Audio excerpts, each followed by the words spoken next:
আসসালামু আলাইকুম রহমতুল্লাহি অবরাকাতহ। আজ আমি ফজরের নামাজ নিয়ে আলোচনা করব। আমরা যে ফজরের নামাজ পড়ি এতে কত রাকাত নামাজ ফরজ রয়েছে। নাম্বার 2, এই নামাজকে সর্বপ্রথম কে পড়েছেন। নাম্বার 3, কেন পড়েছেন। আসুন আপনাদের সামনে আমি একটি একটি করে তুলে ধরছি, সুন্দরভাবে শ্রবণ করুন। এই ফজরের নামাজে শুধুমাত্র 2টি রাকাত নামাজ ফরজ রয়েছে। নাম্বার 2, যিনি সর্বপ্রথম এই নামাজ পড়েছেন উনার নাম হযরত আদম আলাইহিসসালাম। হযরতে আদম নবী আলাইহিসসালাম এই নামাজকে সর্বপ্রথম পড়েছেন। কেন পড়েছেন? যখন আল্লাহ সুবহানাহু ওয়া তাআলা তিনাকে পৃথিবীর বুকে পাঠান, এই পৃথিবীতে পাঠান, তখন রাত পৃথিবীকে ঢেকে ফেলেছিল।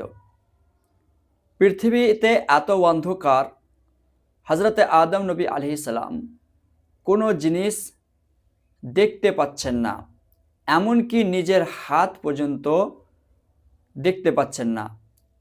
যেদিকে তাকান সেদিকেই অন্ধকার। কেন সর্বত্র অন্ধকার? কোথায় যাবেন, কি করবেন চিন্তা করতে লাগলেন। এখানে কিভাবে জীবন যাপন করা যায়, কিভাবে বসবাস করা যায়, কোনো জিনিস দেখা যাচ্ছে না। তো তখন তিনি আল্লাহ সুবহানাহু ওয়া তাআলার দরবারে দোয়া করলেন। আল্লাহ সুবহানাহু ওয়া তাআলা তিনার দোয়াকে কবুল করলেন, তওবাকে কবুল করলেন। তখন ধীরে ধীরে অন্ধকার দূর হতে লাগলো আর ভোরের আলো ফুটে উঠল। সে সময় তিনি 2টি রাকাত সূর্যোদয়ের পূর্বে আদায় করেছিলেন আল্লাহ সুবহানাহু ওয়া তাআলার শুকরিয়ার উদ্দেশ্যে।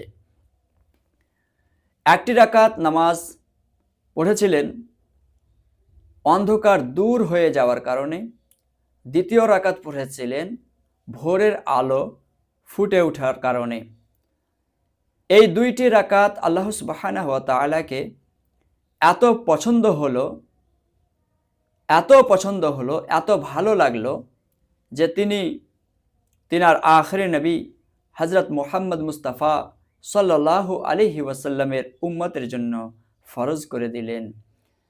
তো আমরা বুঝতে পারলাম ফজরের নামাজে 2টি রাকাত যে ফরজ রয়েছে, এই 2টি রাকাত সর্বপ্রথম হযরতে আদম নবী আলাইহিস সালাম পড়েছিলেন আল্লাহর শুকরিয়ার উদ্দেশ্যে।